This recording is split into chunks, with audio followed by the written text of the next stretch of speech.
How do you develop confidence like the king himself, Conor McGregor? Let's talk about this. I am taking over the UFC period.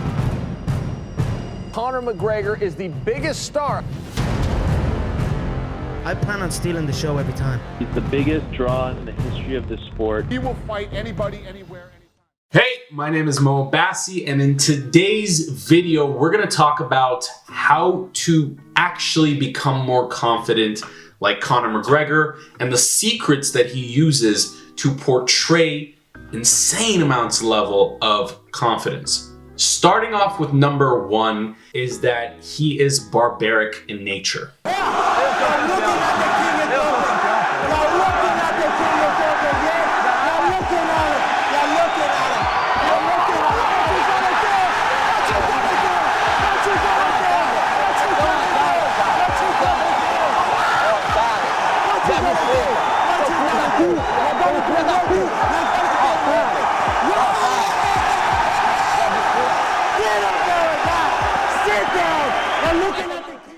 You know, when you look at the way that he moves and the way that he talks with no filter whatsoever. There's never any part of him that is holding back what he's actually thinking. When you're expressing yourself with no filter, what that essentially does is it tells the other person that you as a whole, everything about you, your thoughts, your emotions, your desires, who you are as a person, how you talk, how you express yourself, how you move is good enough. And that matter of fact, the other person should take you seriously for whatever you say because of the fact that it's coming from you. And this barbaric in nature frame of mind that he holds makes other people really, really like him because they look at him as someone who can freely express himself. Number two is he backs up his claims. For the most part, he usually tells people what he's going to do in advance.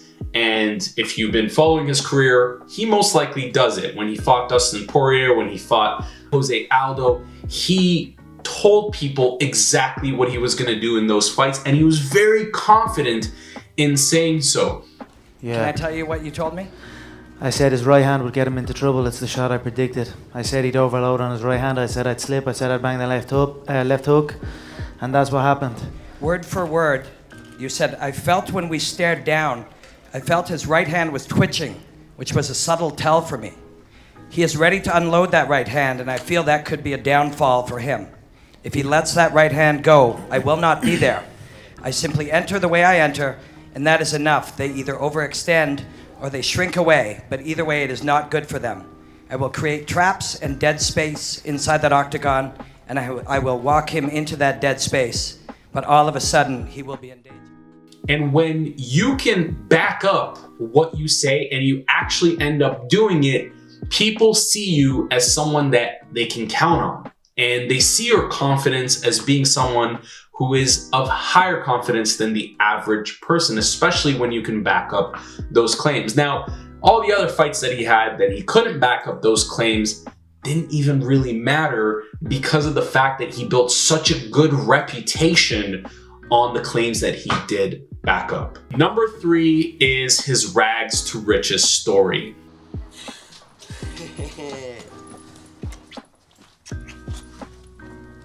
What are you doing, you away? The Irish Debt Bureau. Tell them to join the queue. Tell the Debt Bureau to join the fucking queue. Yeah, they are. Well, it's weird getting a bit heavy, is it? I trimmed it just there yesterday. Just give it a little. How'd you know? And this is something I've talked about before, where if you want to be seen as a confident, driven man, you're gonna have to talk about your ambitions and dreams, right? If you can discuss your ambitions and dreams freely with other people, what happens, especially with women, is that they see a good future trajectory of being your friend, being your lover, being your acquaintance, being in your social network. And so because you have a lot of ambition and you're sharing your ambition, it triggers something in the other person's mind to think that, oh shit, this guy has a really good future trajectory. He might actually go places and therefore I want to be with him or I want to follow him. Number 4 is he is very unapologetic. He owns who he is to the point of either acceptance from other people and people accept who he is, or they surrender to him. Every single one of you. Look, what's next for me, Joe? I'm gonna get that second belt. Where the is it? They should have had them 2 belts ready. Spit shine for me. They're both in the octagon. It's never been done before. I'm sure you'll get your second belt, but listen, I've spent a lot of time, Joe, slating everybody in the company. Backstage, I'm starting fights off everybody. I've ridiculed everyone on the roster.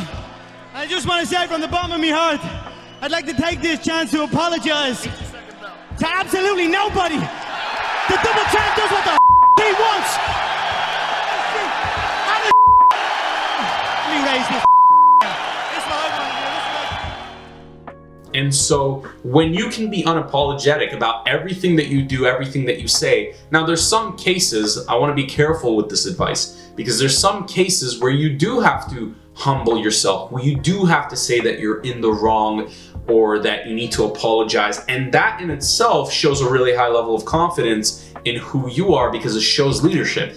But the fact that he's so unapologetic, the fact that he owns who he is no matter what, and he never goes back on his word, makes other people accept him because that's exactly who he is, or it makes people completely surrender to him and say, well, that's just Conor McGregor. And so the fact that he can be unapologetic sets his confidence levels higher internally and in other people's eyes. Number 5 is visualization, and he's talked about this in interviews very often, where he talks about him visualizing his success, him visualizing who he wanted to become, him visualizing everything that has become a reality for him. What a journey. I mean, I'm just blessed. As far as like visualizing it, I honestly feel I can predict the future. If I see something in my head, I speak it out loud, I'll believe in it truly, and then it just happens. And it's been happening for me my whole career. And I guarantee August 26th, on the night when we're sitting back here or backstage in the T-Mobile, you'll be asking me the same question, how do you do it? And I just see it, I speak it, and it happens, and that's it. I can't fully tell you why, or how, but it's just, yeah, sure, thank you. Now, visualization doesn't necessarily show other people you're confident, but rather allows you to feel more confident. If you can take time out of your day, if you can take time in your life to actually visualize where you're going, to have an overarching vision of who you want to become and what you want to have in your life, it is going to increase your levels of confidence and allow you to also be able to take the actions to get to that overall vision. Number 6 is he dresses the part. Okay, he is always in really nice suits. He's always in really nice clothing. Even when he wasn't super rich, he still always dressed the part and showed up as a very high-class individual. Now, for you, if you want to feel more confident, and I've personally felt this myself when, there would be days where I'd be in my pajamas and sweatpants and I'd be trying to do work, and for some reason, I didn't have that same vigor. Whereas when I dress up and I groom myself and I take care of myself and I put myself in nice clothing, it actually makes you feel better. It makes you feel more confident. It makes you feel like you have more vigor and you actually want to take action. And I think there is a huge reason why Conor McGregor is so confident is the fact that he dresses the part. He always dresses like a high value and confident male, which essentially is what's going to make him feel confident and is also going to make you feel confident. And last but not least is he treats women like a king. If you want to have a queen in your life, if you want someone to be in your life to support you on your vision, to push you, to challenge you, to help you become a higher value and better man, then you're going to have to treat other people with respect. Now, obviously with his opponents, he does a lot of trash talking, gets in their head, plays a lot of war games, but when it comes to his queen, when it comes to the women around him, he treats them like a king. Like he treats them like they're at the highest level person that it could possibly be. And so if you want high quality women around you, you're going to have to treat them like they are the king. And this also allows you to feel more confident within yourself because now you have women and people around you who can support you, challenge you, and push you to become a better version of yourself. So to kind of recap, he is barbaric in nature. He backs up his claims for the most part. He has ambition stories. He's got the rags to riches stories. He visualizes. He dresses the part. He's unapologetic and owns who he is. And last but not least is he treats women like a king, or if you want, a queen, whatever fits your mood. Hopefully this video was helpful. And if you like this video, make sure to click that subscribe button and comment down below who you want me to talk about next. And I will do a breakdown of their characteristics and how you can take it away as a man to become higher value on your journey. Talk soon. Take care.